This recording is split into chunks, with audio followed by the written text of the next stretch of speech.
কিন্তু প্রশাসন আমাদের কাছে মনে হয় একটা বিএনপির দিকে ঝুঁকে গিয়েছে। সহজ কথা, প্রশাসনের যে দ্বিচারিতামূলক আচরণ সেটি নিরপেক্ষ, সুষ্ঠু, অংশগ্রহণমূলক নির্বাচন কতটা হতে পারে সেটি নিয়ে আসলে আমরা শঙ্কা প্রকাশ করছি। আজকে মনোনয়ন বাছাই হয়েছে, প্রাথমিকভাবে মনোনয়নটিকে বৈধ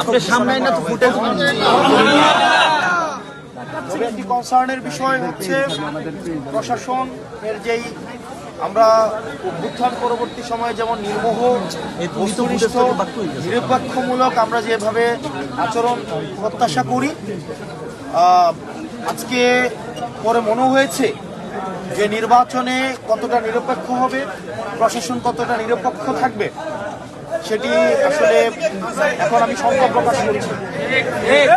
পর্যাপ্ত যুক্তি, পর্যাপ্ত তথ্য থাকার পরেও আমাদের একজন প্রার্থী উনি ব্যাংক ডিফল্টার, উনি উইলফুল ব্যাংক ডিফল্টার, উনি একাধিক আর্থিক প্রতিষ্ঠান থেকে বিগত বিভিন্ন সময়ে উনি লোন নিয়ে সেটি আর ফেরত দেয়নি।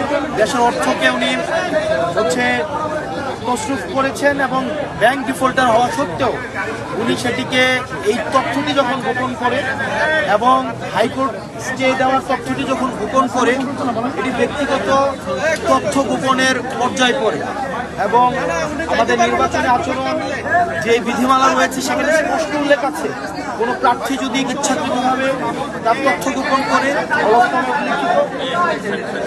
তাহলে সেটি তার প্রার্থিতা বাতিলের যে বিধান রয়েছে। কিন্তু আমরা দেখতে পেয়েছি প্রশাসনের কাছে আমরা পর্যাপ্ত তথ্য প্রমাণ এবং যুক্তি উপস্থাপন করার পরেও সেখানে প্রশাসন কতটা নিরপেক্ষ আচরণ করতে পেরেছে সেটি আসলে প্রশ্নবিদ্ধ। তো আমরা এখনো প্রত্যাশা করি, কিন্তু প্রশাসন আমাদের কাছে মনে হয় একটা বিএনপির দিকে ঝুঁকে গিয়েছে। সহজ কথা, প্রশাসনের যে দ্বিচারিতামূলক আচরণ সেটি নিরপেক্ষ, সুষ্ঠু, অংশগ্রহণমূলক নির্বাচন কতটা হতে পারে সেটি নিয়ে আসলে আমরা শঙ্কা প্রকাশ করছি।